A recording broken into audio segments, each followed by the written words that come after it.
ಜಿ5 app download ಮಾಡಿ ಮತ್ತು ಸಂಪೂರ್ಣ ಸಂಚಿಕೆಗಳನ್ನು ಉಚಿತವಾಗಿ ನೋಡಿ.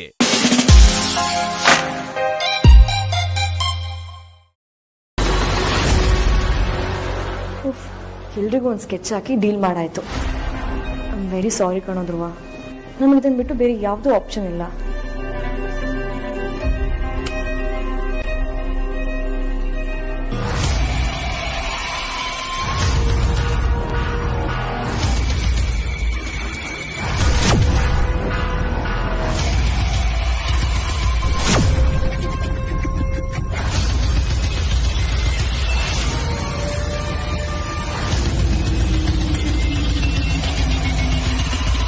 ಆದ್ಯಾ,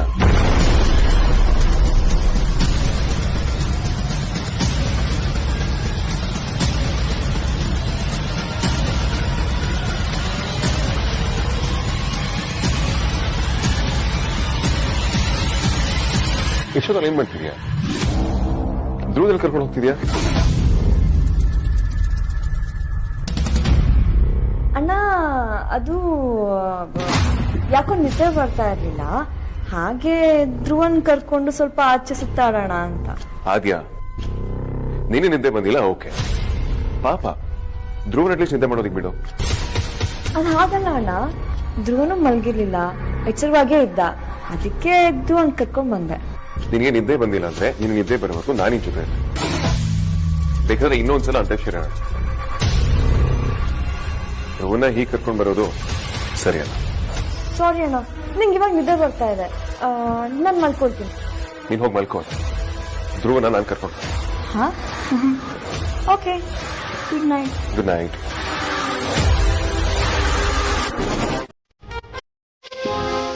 ಬ್ಯಾಂಗ್ಳೂರಿಂದ ಎಷ್ಟು ದೂರ ಇದೆ?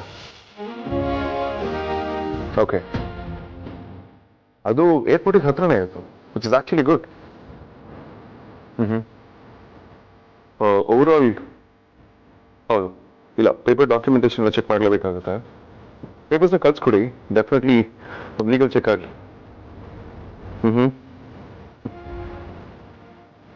ಓಕೆ.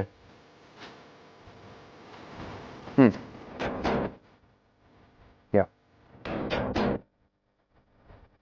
ನಿಮಗೆ ಗೊತ್ತಿಲ್ಲ, ಇವತ್ತು ಬೆಂಗಳೂರಲ್ಲಿ ಪ್ರಾಪರ್ಟಿಗಳು ತಗೊಳ್ಬೇಕು ಅಂತಂದ್ರೆ ತುಂಬಾ ಹುಷಾರಾಗಿರ್ತದೆ, ನೋಡೋದು ಲಿಟಿಗೇಷನ್. ನಾನು ಹೇಳಿದ್ನಲ್ಲ, ಹಾಗೆ ಮದರ್ ಡೀಡ್ ಆ್ಯಂಡ್ ಅದಕ್ಕೆ ಸಂಬಂಧಪಟ್ಟಿರುವಂಥ ಪೇಪರ್ಸ್ಗಳೇ.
Hey.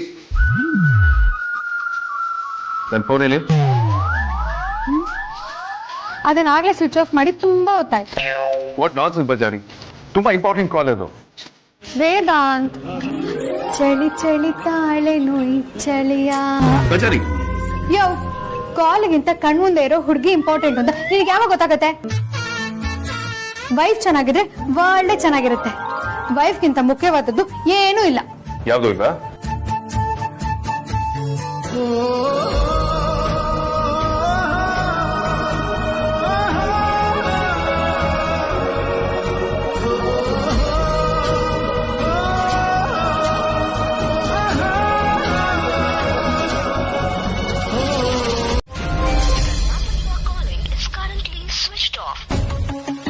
ಕಾಲ್ ಮಾಡಿದವರು ಯಾರಿರ್ಬೋದು ಅಗ್ರಜ?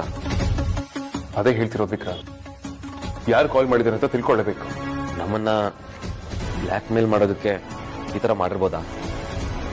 ಇಲ್ಲ ವಿಕ್ರಾಂತ್, ಇಷ್ಟೊಂದು ಕಾನ್ಫಿಡೆಂಟ್ ಆಗಿ ಹೇಳ್ತಿದ್ದಾರೆ ಅಂದ್ರೆ ಅವ್ರು ಖಂಡಿತವಾಗ್ಲೂ ಕನ್ಫರ್ಮ್ ಆಗಿ ಹೇಳ್ತಿದ್ದಾರೆ. ಧ್ರುವನ್ ಪ್ರಾಣ ಕಾಪಾತಿರೋದು ನಿಜಾನೇ ತಾನೆ. ಇನ್ ಮುಂದೆ ನಾವು ತುಂಬಾನೇ ಕೇರ್ಫುಲ್ ಆಗಿರ್ಬೇಕು. ಧ್ರುವನ ಕಣ್ಣಲ್ಲಿ ಕಣ್ಣೀರ್ ಪಡ್ಕೊಳ್ಬೇಕು. ನಾವು ಆಫೀಸ್ಗೆ ಹೋದ್ರೆ ಅವನನ್ನ ಹೇಗ್ ನೋಡ್ಕೊಳಕ್ಕಾಗುತ್ತೆ ಅಗ್ರಜ? ನಾನು ಅದನ್ನೇ ಯೋಚನೆ ಮಾಡ್ತಾ ಇದ್ದೀನಿ ವಿಕ್ರಾಂತ್. ನನಗೂ ಏನ್ ಮಾಡ್ಬೇಕು ಅಂತ ಗೊತ್ತಾಗ್ತದೆ. ಧ್ರುವನ್ ಮೇಲೆ ಹೊರಗಡೆ ಅಟ್ಯಾಕ್ ಆದ್ರೆ ನಾವು ಅದನ್ನ ಹೇಗಾದ್ರೂ ಫೇಸ್ ಮಾಡ್ಬೋದು. ಬಟ್ ಮನೆ ಒಳಗೆ ಆದ್ರೆ ಏನ್ ಮಾಡ್ಬೇಕು ಅಂತ ಗೊತ್ತಾಗ್ತದೆ. ಅಗ್ರಜ, ನಮ್ಗೆ ನಮ್ಮ ಮನೇಲಾಗೋ ಮೂಮೆಂಟ್ಸ್ ಗೊತ್ತಾಗ್ಬೇಕು. ಯಾರು ಮನೆಗೆ ಬರ್ತಾರೆ, ಯಾರು ಹೋಗ್ತಾರೆ, ಇದೆಲ್ಲ ತಿಳ್ಕೊಳ್ಳೋದಕ್ಕೆ ಒಂದ್ ದಾರಿ ಇದೆ. ದಾರಿನ? ಒಂದ್ ನಿಮಿಷ.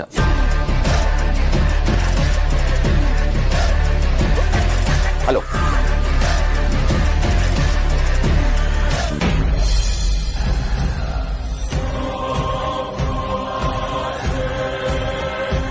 ಏ ಧ್ರುವ, ನೀನು ಸಾವು ಸಮೀಪಿಸ್ತಿದೆ ಅಂತ ಅನ್ಕೋ. ಎನ್ಮೇಲೆ ನಾನೇ ನಿನಗೆ ಡಾಕ್ಟ್ರು, ನಾನೇ ನರ್ಸ್. ಈ ಇಂಜೆಕ್ಷನ್ನ ನಿನಗೆ ಕೊಡ್ತಿದ್ದ ಹಾಗೆ ನೀನು ಅನ್ಕಾನ್ಶಿಯಸ್ ಆಗ್ತೀಯ. ಇದನ್ನೇ 2 days ಕಂಟಿನ್ಯೂ ಮಾಡಿದ್ರೆ ನಿನ್ನ ಬ್ರೈನು ಡೆಡ್ ಆಗುತ್ತೆ. ಆಮೇಲೆ ನೀನು ಬದುಕಿದ್ರು ಹೆಣ ಇದ್ದ ಹಾಗೆ, ಜೀವ ಮಾತ್ರ ಇರುತ್ತೆ.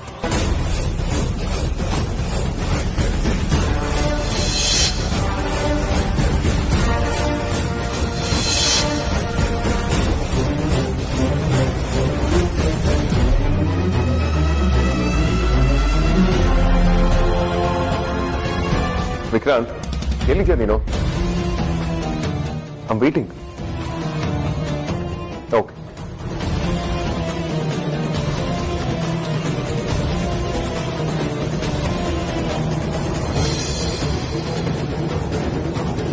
ಅಗ್ರಜ, ಇನ್ಮೇಲಿಂದ ನಮ್ಮ ಮನೇಲಿ ಏನೇ ಆದ್ರೂ ನಮ್ಗೆ ಗೊತ್ತಾಗುತ್ತೆ.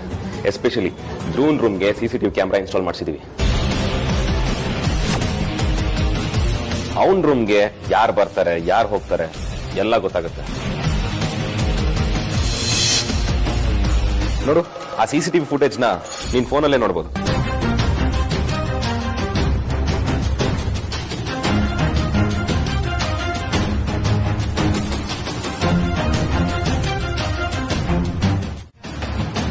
ಈ ಕೆಲಸನ ನಾವು ಮೊದಲೇ ಮಾಡ್ಬೇಕಿತ್ತು ವಿಕ್ರಾಂತ್. ಬಟ್ ಇಟ್ಸ್ ಓಕೆ, ಈಗ ಸಮಾಧಾನ ಆಗ್ತದೆ. ಇನ್ ಮುಂದೆ ನಾವು ಧ್ರುವನ್ನ ಈಸಿಯಾಗಿ ಮಾನಿಟರ್ ಮಾಡ್ಬೋದು. ಹಾಗಂತ ಇದ್ರ ಮೇಲೆ ಕಂಪ್ಲೀಟ್ ಆಗಿ ಡಿಪೆಂಡ್ ಆಗಲ್ಲ ಅಗ್ರಜ. ನಾವ್ ಇನ್ನೂ ಕೇರ್ಫುಲ್ ಆಗಿರ್ಬೇಕಾಗತ್ತೆ. ಎಕ್ಸಾಕ್ಟ್ಲಿ ವಿಕ್ರಾಂತ್, ಇನ್ ಮುಂದೆ ಧ್ರುವನ್ ರೆಸ್ಪಾನ್ಸಿಬಿಲಿಟಿನ ನಾವೇ ತಗೋತೇನೆ. ಇವತ್ತು ನನ್ನ ಟೈಮ್ ಚೆನ್ನಾಗಿತ್ತು ಅನ್ಸುತ್ತೆ. ಸ್ವಲ್ಪ ಯಾಮಾರಿದ್ರು ವಿಡಿಯೋ ಪ್ರೂಫ್ ಸಮೇತ ವೇದಾಂತ್ಗೆ ಸಿಕ್ಕಾಕೊಳ್ತಿದ್ದೆ. ಇವರು ಮಾತಾಡ್ತಿರೋದನ್ನ ಕೇಳಿಸ್ಕೊಂಡಿರ್ಲಿಲ್ಲ ಅಂದ್ರೆ ಧ್ರುವನ್ ರೂಮ್ನಲ್ಲಿ CCTV ಫಿಕ್ಸ್ ಮಾಡಿರೋ ವಿಷಯನೇ ಗೊತ್ತಾಗ್ತಿರ್ಲಿಲ್ಲ. ಆಮೇಲೆ ನಾನು ಧ್ರುವನ್ಗೆ ಇಂಜೆಕ್ಷನ್ ಕೊಟ್ಟು ರೆಡ್ ಹ್ಯಾಂಡ್ ಆಗಿ ಸಿಕ್ಕಾಕೊಳ್ತಿದ್ದೆ. ಧ್ರುವ ಆಲ್ಮೋಸ್ಟ್ ಸೇಫ್ ಇದ್ದಂಗೆ ಅಗ್ರಜ. ಬಟ್ ವಿಕ್ರಾಂತ್, ನಾವು ಯಾವುದೂ ಇನ್ ಮುಂದೆ ನೆಗ್ಲೆಕ್ಟ್ ಮಾಡೋ ಹಾಗೆ ಇಲ್ಲ. ಥ್ರೆಟ್ ಯಾವ ಕಡೆಯಿಂದಾದ್ರೂ ಬರ್ಬೋದು. ತುಂಬಾನೇ ಅಲರ್ಟ್ ಆಗಿರ್ಬೇಕು. ಶೋರ್ ಅಗ್ರಜ.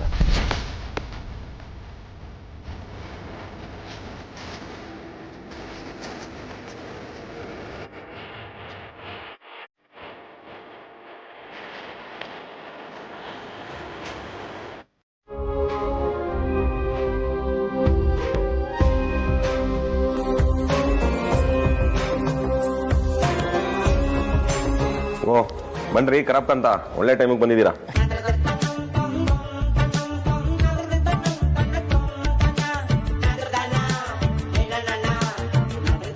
ಕೈ ಹಾಕ್ರಿ ಹಿಂದೆ ಹಿಡ್ಕೊಂಡಿದ್ದೀರಾ? ಮನೆ ಆಡ್ ಕೆಲಸ ಮಾಡಿ ಸಿಗಾಕೊಂಡು ಯಾರ ಕಲ್ಲಾರು ಮುರ್ಸ್ಕೊಂಡ್ರೆ ಹೇಗೆ? ನನಗೂ ಹಾಗೆ ಅನಿಸ್ತಿದೆ ಬಾವ, ಯಾರೋ ಸರಿಯಾಗಿ ಕೈ ಮುರಿದು ಕಳಿಸಿದಾರೆ ಅನ್ಸುತ್ತೆ. ಶ್ರೀಕಾಂತ್, ನಿಜವಾಗ್ಲೂ ವೇಟ್ ಮಾಡ್ಕೊಂಡ್ ಬಂದಿದ್ದೀರಾ? ಏಟಾಗಿರೋದೇನೋ ನಿಜಾನೇ ಬಾಸ್, ಆದ್ರೆ ಕೈಗಲ್ಲ, ಹಾರ್ಟ್ಗೆ.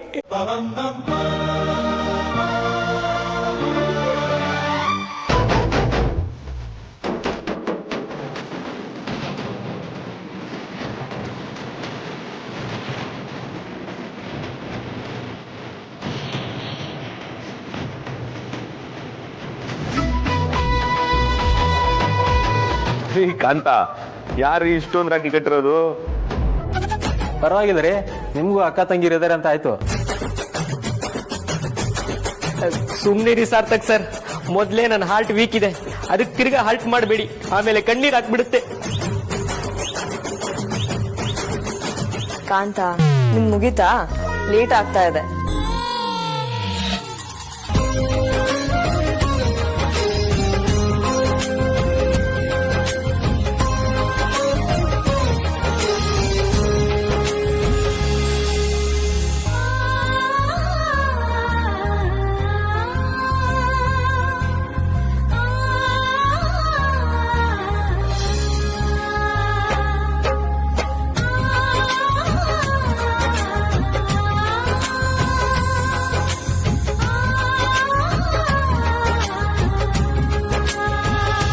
ನಿಮ್ಮ ಏರಿಯಾದಲ್ಲಿ ನೀವು ದೊಡ್ಡ ಜೋಲ್ ಪಾರ್ಟಿ ಇರಬೇಕು, ಅದಕ್ಕೆ ಹುಡ್ಕೊಂಬಂದು ಇರೋ ಬರೋರೆಲ್ಲ ರಾಖಿ ಕಟ್ಟಿದ್ದಾರೆ.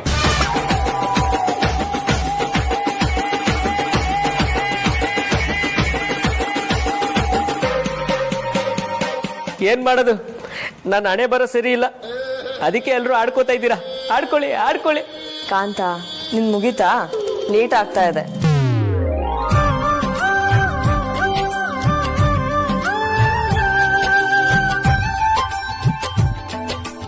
ಅಣ್ಣ ತಂಗಿಯರ ಈ ಬಂಧ ಜನುಮ ಜನುಮಗಳ ಅನುಬಂಧ. ಅಣ್ಣ ತಂಗಿಯರ ಈ ಬಂಧ ಜನುಮ ಜನುಮಗಳ ಅನುಬಂಧ. ಜೀವಕ್ಕೆ ಕೊರಳು ದೇಹಕ್ಕೆ ನೆರಳು ನಾವಾಗಲೆಂದು ಹರಸುತ್ತಿದೆ ಈ ರಕ್ಷಾ ಬಂಧನ.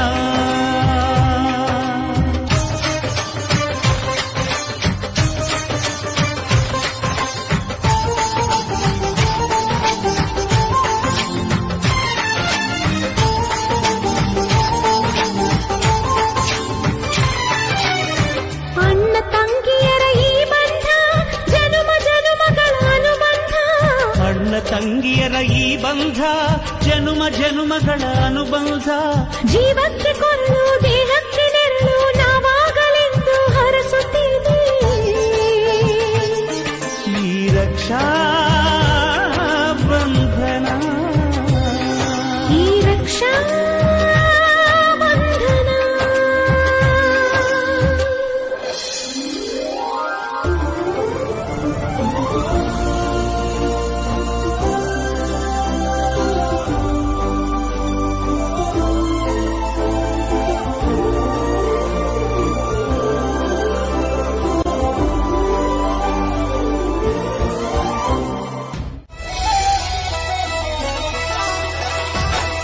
ಆದ್ಯಾ, ಏನ್ ಮಾಡ್ತೀಯ?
ರಾಜ ನಂಗೆ ರಾಗಿನೇ ಕಟ್ಲಿಲ್ಲ, ಮರ್ತೇ ಹೋಯ್ತು. ಈಗ್ಲೇ ಕಟ್ತೀನಿ. ಏ ಬಜಾರಿ, ನನ್ ತಮ್ಮ ನಿನಗೆ ಹೇಗೆ ಅಣ್ಣ ಆಗ್ತಾನೆ? ಹಲೋ, ಏನ್ ಹಿಂಗ್ ಮಾತಾಡ್ತಾ ಇದೀಯಾ? ನೀನ್ ನನಗೆ ಗಂಡ ಆಗೋಕ್ಕೂ ಮುಂಚೆ ರಾಜಣ್ಣ ನಮ್ಗೆ ಅಣ್ಣ ಆಗಿದ್ರು, ರಾಖಿ ಬಾಯಿ ಆಗಿದ್ರು. ರಾಖಿ ಬಾಯಿ ಅಂತಂದ್ರೆ ಏನು ಅಂತ ಗೊತ್ತು ತಾನೆ?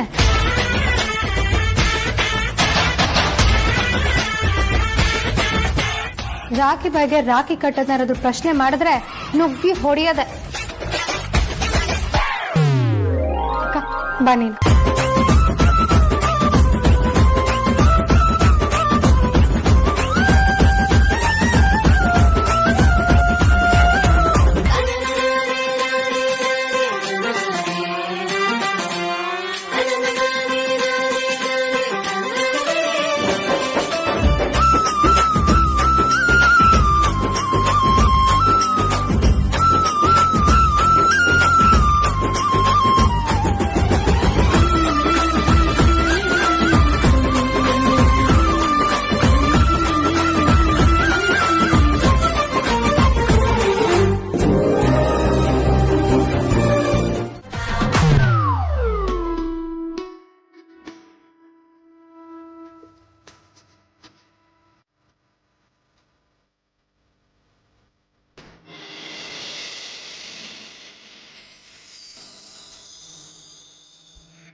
ಯಾಕೆ ಯಾವಾಗಲೂ ಒಟ ಅಂತಿರ್ತೀಯ?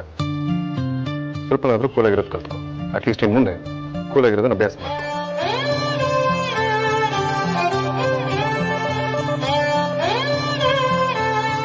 ಯಾವಾಗಲೂ ಇಷ್ಟೊಂದು ಸ್ಟ್ರೆಸ್ ಔಟ್ ಆಗಿರೋದು ಒಳ್ಳೇದಲ್ಲ.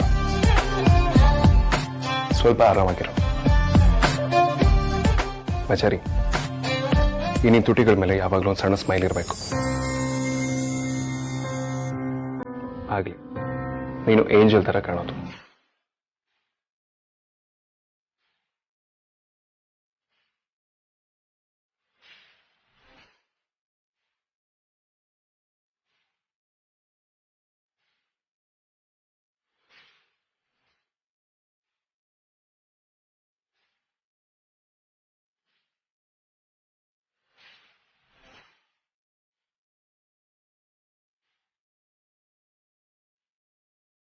ನೀನು ಮುದ್ದು ಕಂದ ಅಲ್ವಾ? ನನ್ನ ಕೋತಿ ಮರಿ ಅಲ್ವಾ? ನನಗೆ 2 ಡೇಸ್ ಅಲ್ಲಿ ಇಂಪಾರ್ಟೆಂಟ್ ಮೀಟಿಂಗ್ ಇದೆ. ನಾನು ಸ್ವಲ್ಪ ರಿಸರ್ವ್ ಬ್ಯಾಂಕ್ ತರ ನಿಮ್ದು ಡಬ್ಬಿ ಬ್ಯಾಂಕ್ ಒಂಥರ ಹಂಗೇನೆ. ಅಕ್ಕ ತಂಗಿ ಇಬ್ರು ಸೇರ್ಕೊಂಡು ATM ಮೆಷಿನ್ ತರ ದುಡ್ಡು ಎಣಿಸ್ತಿದಿರಲ್ಲ, ಏನಿ ಪ್ಲಾನು? ಏನ್ ಮಾಡ್ಬೇಕು ಅನ್ಕೊಂಡಿದೀರಾ? ಹೆಣ್ಮಕ್ಳ ವಿಷಯದಲ್ಲಿ ಮೂಗ್ ತುರ್ಸಕ್ ಬಂದಿದೆಯಲ್ಲ, ನಾಚಿಕೆ ಆಗಲ್ವಾ ನಿಂಗೆ? ನಾವಿಬ್ರು ಅಕ್ಕ ತಂಗಿರ್ ಏನಾದ್ರೂ ಮಾಡ್ಕೋತೀವಿ, ನಿನ್ಗೇನು? ಒಂದು ಜಾಗ ಖಾಲಿ ಮಾಡು. ಆಯ್ತಾಯ್ತು, ನಾನು ನಿಮ್ ವಿಷಯಕ್ಕೆ ತಲೆ ಹಾಕೋದಿಲ್ಲ.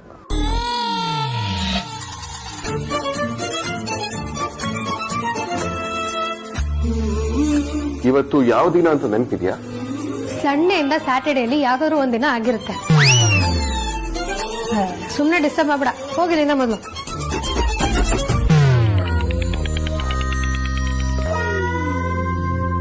ಆಮೇಲೆ ಸಿಗು, ನೋಡ್ಕೋತೀನಿ.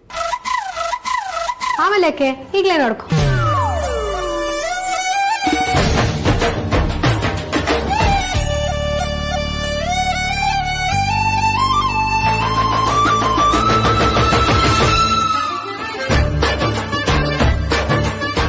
ಅಮ್ಮು, ನಿನ್ನ ಹತ್ರ ಇವಾಗ ಎಷ್ಟಿದೆ? 21,000. ಹಾಗಾದ್ರೆ ಇವಾಗ ನಮ್ಮ ಹತ್ರ 72,000 ಇದೆ. ಅಷ್ಟೇನಾ? ಮತ್ತಿನ್ನೆಷ್ಟು? ಅಕ್ಕ, ವೇದನ್ ಕೊಟ್ಟಿರೋ ದುಡ್ಡನ್ನ FD ಮಾಡಿಸಿದೀನಿ. ಅದಕ್ಕೆ ಅಮ್ಮನ ನಾಮಿನಿ ಮಾಡಿದ್ದೀನಿ. ನನ್ನ 6 ತಿಂಗಳು ಸಂಬಳ, ನೀನ್ ಟ್ಯಾಕ್ಸ್ ಹಾಕಿರೋ ದುಡ್ಡು 2 ಸೇರ್ಸಿದ್ರು ನಾವ್ ಒಂದ್ ಸೈಡ್ ಕೂಡ ತಗೊಳೋದಕ್ಕಾಗಲ್ಲ. ನಾವಿನ್ನು ಇದಕ್ಕಿಂತ 10 ಪಟ್ಟು ದುಡ್ಡನ್ನ ಕಲೆಕ್ಟ್ ಮಾಡ್ಬೇಕು. ಅಮ್ಮು, ಹೀಗೆ ಆದ್ರೆ ಅಪ್ಪ ಅಮ್ಮಂಗ್ ನಾವೊಂದ್ ಸೈಡ್ ಕೂಡ ಕೊಡ್ಸೋದಕ್ಕಾಗಲ್ಲ. ಅಷ್ಟ್ರಲ್ಲಿ ನಾವಿಬ್ರು ಮುದುಕಿರಾಗಿರ್ತೀವಿ ಅಷ್ಟೇ. ಕರೆಕ್ಟ್ ಅಕ್ಕ, ನಾವ್ ಬೇರೆನಾದ್ರೂ ಪ್ಲಾನ್ ಮಾಡ್ಲೇಬೇಕು. ನಿಮ್ಮ ಹತ್ರ ಸ್ವಲ್ಪ ಮಾತಾಡ್ಬೇಕಾಗಿತ್ತು. ಹೇಳಿ. ನನ್ನ ಮಗಳು ಎಂಗೇಜ್ಮೆಂಟ್ ಇತ್ತು, ಸ್ವಲ್ಪ ಸಾಲ ಕೊಟ್ಟಿದ್ರೆ ಅನುಕೂಲ ಆಗ್ತಾ ಇತ್ತು. ಪ್ರತಿ ತಿಂಗಳು ನನ್ನ ಸಂಬಳದಲ್ಲಿ ಸ್ವಲ್ಪ ಸ್ವಲ್ಪ ಇಟ್ಕೊಳ್ಳಿ. ಅದೆಲ್ಲ ಏನ್ ಬೇಡ, ಎಷ್ಟು ಬೇಕಿತ್ತು? ನಾನು ಮಾಡ್ತಾ ಇರೋ ಕೆಲಸಕ್ಕೆ, ನನಗೆ ಬರ್ತಾ ಇರೋ ಸಂಬಳಕ್ಕೆ ನಾನು ಕೇಳ್ತಾ ಇರೋ ಮೊತ್ತ ತುಂಬಾ ದೊಡ್ಡದೆ. 1 ಲಕ್ಷ ಕೊಟ್ಟಿದ್ರೆ ತುಂಬಾ ಅನುಕೂಲ ಆಗ್ತಿತ್ತು. ನಿಮ್ಮ ಹೆಸರು ಹೇಳ್ಕೊಂಡು ನನ್ನ ಮಗಳು ಎಂಗೇಜ್ಮೆಂಟ್ ಮಾಡ್ತೀನಿ. ವೇದಾಂತ್ ವಶಿಷ್ಠ, ವಿಕಾಂತ್ ವಶಿಷ್ಠ ಅವರ ಮಾವ ನನ್ನ ಹತ್ರ ಒಂದು ಸಾಲ ಕೇಳ್ತಾ ಇದಾರಂದ್ರೆ ಆಶ್ಚರ್ಯ ಆಗ್ತಿದೆ. ಇವ್ರು ರೆಡಿನವ್ರ ಹತ್ರ ದುಡ್ಡು ಬೇಕು ಅಂತ ಒಂದು ಮಾತು ಕೇಳಿದ್ರೆ ಅವ್ರು ಇವ್ರಿಗೋಸ್ಕರ ಒಂದು ಬ್ಲಾಂಕ್ ಚೆಕ್ನೇ ಬರೆದು ಕೊಟ್ಬಿಡ್ತಿದ್ರು. ಆದ್ರೆ ಈ ಮನುಷ್ಯ ತುಂಬಾ ಸ್ವಾಭಿಮಾನಿ. ಅದಕ್ಕೆ ನನ್ನ ಹತ್ರ ಬಂದು ಸಾಲ ಕೇಳ್ತಾ ಇದ್ರೆ ಈ ಕಾಲದಲ್ಲೂ ಇಂಥ ಒಳ್ಳೆ ಮನುಷ್ಯ ಸಿಗೋದು ತುಂಬಾ ಕಷ್ಟ. ಸರ್, ತುಂಬಾ ಕೇಳಿದೆ ಅಂತ ಸುಮ್ಮನಾಗ್ಬಿಟ್ರು ಹೇಗೆ? ನಾನು ಹಾಗೇನಿಲ್ಲ. 1 ಲಕ್ಷ ತಾನೆ, ಕೊಡೋಣ ಬಿಡಿ. ಇವರು ನನ್ನ ಮೇಲೆ ನಂಬಿಕೆ ಇಟ್ಕೊಡ್ತಾ ಇದ್ದಾರೆ. ನಾನು ಇವ್ರ ನಂಬಿಕೆ ಉಳಿಸ್ಕೋಬೇಕು.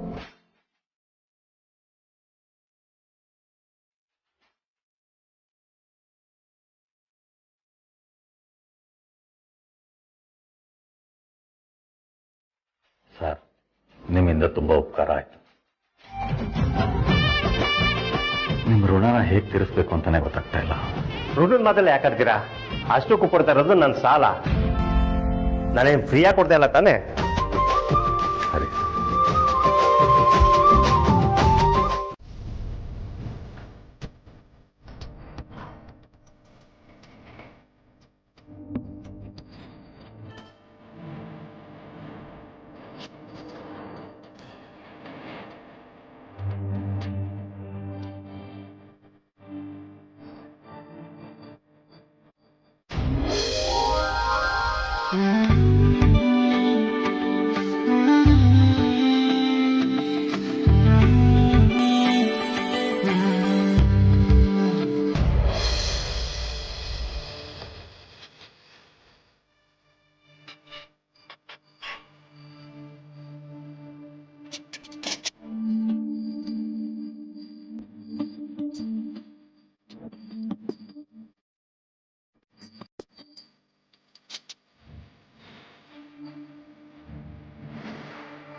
ಹಿಂಗೆ ನಾವು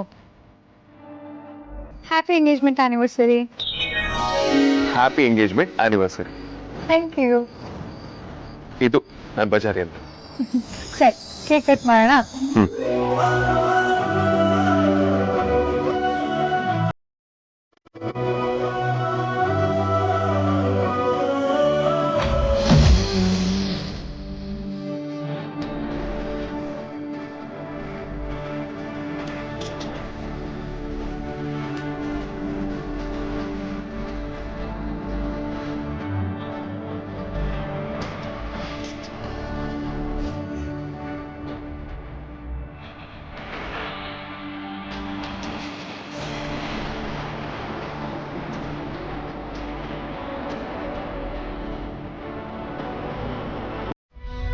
ಹಬ್ಬ ಆಚರಣೆನೆ, ಆದ್ರೆ ವರ್ಷ ಪೂರ್ತಿ ಹಬ್ಬ ಮಾಡಲ್ಲ.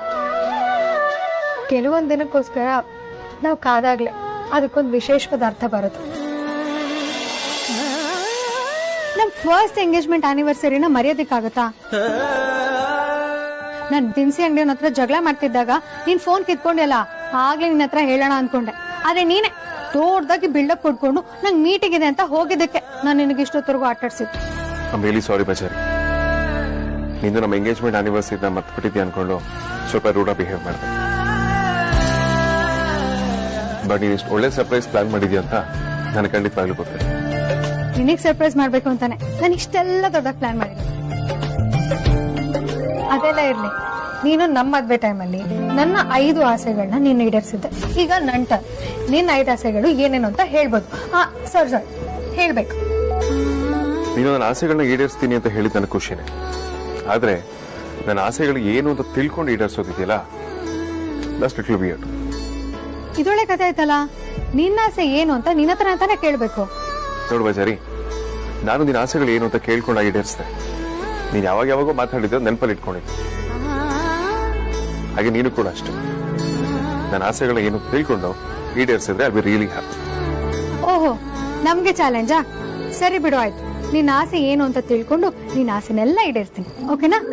ಇದು ನಾನು ಬಜಾರಿ.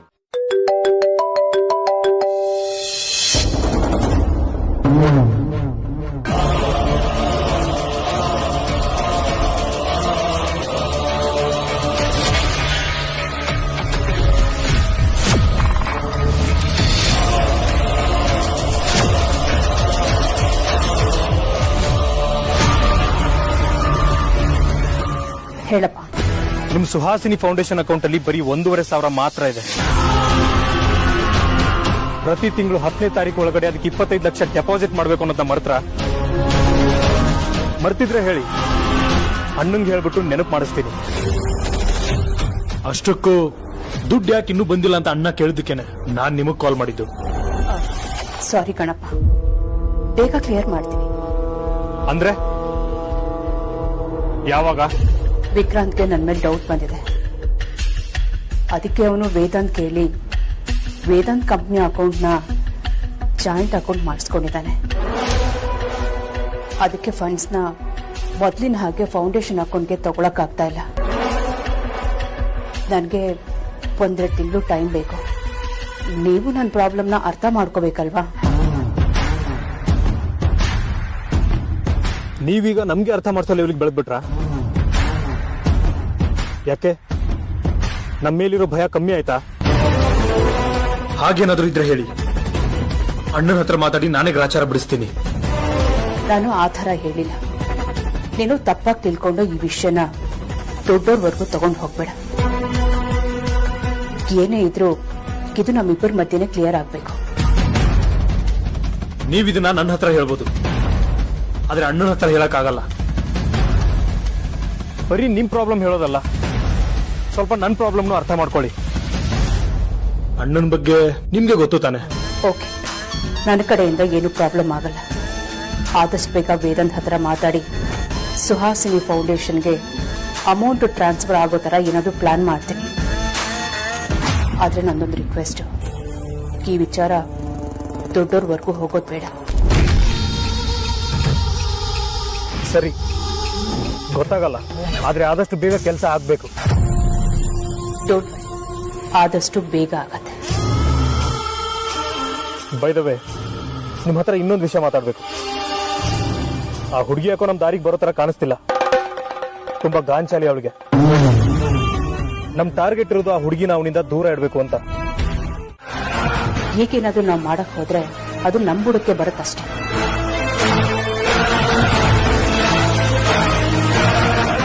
ಅಂದ್ರೆ ನಾನು ಅವ್ರ ಹಿಂದೆ ನಾಯಿ ತರ ಸುತ್ತಾಡ್ಬೇಕು ಅಂತನಾ? ಸ್ವಲ್ಪ ವೇಟ್ ಮಾಡು. ಆ ಅದಿತಿ ಜೊತೆ ಮದುವೆ ಮಾಡಿಸೋದು ನನ್ನ ಜವಾಬ್ದಾರಿ. ಓಕೆನಾ?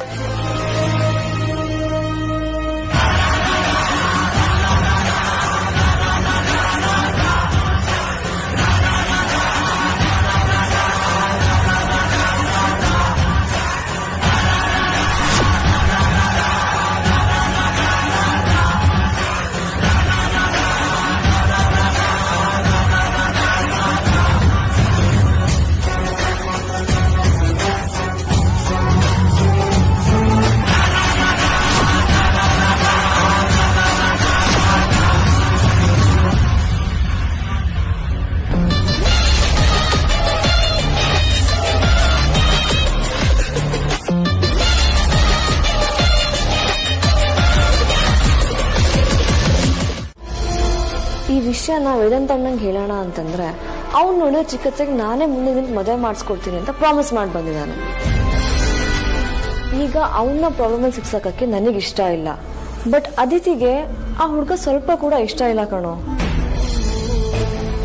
ಮೊನ್ನೆ ತಾನೇ ಅದಿತಿನ ಆ ಹುಡುಗ ನೋಡ್ಕೊಂಡು ಹೋಗಿದ್ದಾನೆ, ಪರಿಚಯ ಆಗಿದ್ ಕೂಡ ಅವತ್ತೆ. ಅವನು ಇಷ್ಟು ಬೇಗ ಎಲ್ರನ್ನೂ ಇಂಪ್ರೆಸ್ ಮಾಡಿದಾನೆ ಅಂತಂದ್ರೆ ಅದಿತಿಯಿಂದ ನಮ್ಮಿಂದ ಏನೋ ವಿಷಯ ಮುಚ್ಚಿರ್ತಾ ಇರ್ಬೋದು ಅಲ್ವಾ? ನಮಗ್ ಗೊತ್ತಿಲ್ಲದಿರುವಂತ ವೀಕ್ನೆಸ್ ಏನಾದ್ರೂ ಇರ್ಬೋದು ತಾನೆ. ಅದಕ್ಕೆ ಅದಿತಿಗೆ ಅವ್ನು ಇಷ್ಟ ಆಗ್ತಾ ಇಲ್ಲ. ನಂಗೆ ಯಾಕೋ ಅವನ್ನ ಇಷ್ಟು ಈಸಿಯಾಗಿ ನಂಬೋದ್ ಬೇಡ ಅಂತ ಅನಿಸ್ತಾ ಇದೆ. ಅದಿತಿಗೋಸ್ಕರ ಅವ್ರ ಭವಿಷ್ಯಕ್ಕೋಸ್ಕರ ಇನ್ನೊಂದ್ಸಲ ಅವನ ಬಗ್ಗೆ ಅವ್ನ ಬ್ಯಾಕ್ಗ್ರೌಂಡ್ ಬಗ್ಗೆ ಚೆಕ್ ಮಾಡೋದು ಬೆಟರ್ ಅಂತ ಅನಿಸ್ತಾ ಇದೆ ಕಣೋ.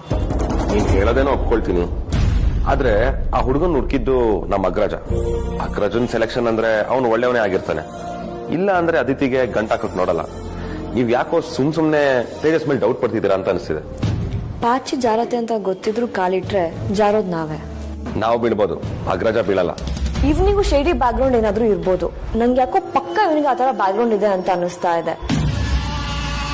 ZEE5 ಆಪ್ ಡೌನ್ಲೋಡ್ ಮಾಡಿ ಎಲ್ಲಾ ಸಂಚಿಕೆಗಳನ್ನು ಸಂಪೂರ್ಣ ಉಚಿತವಾಗಿ ನೋಡಿ.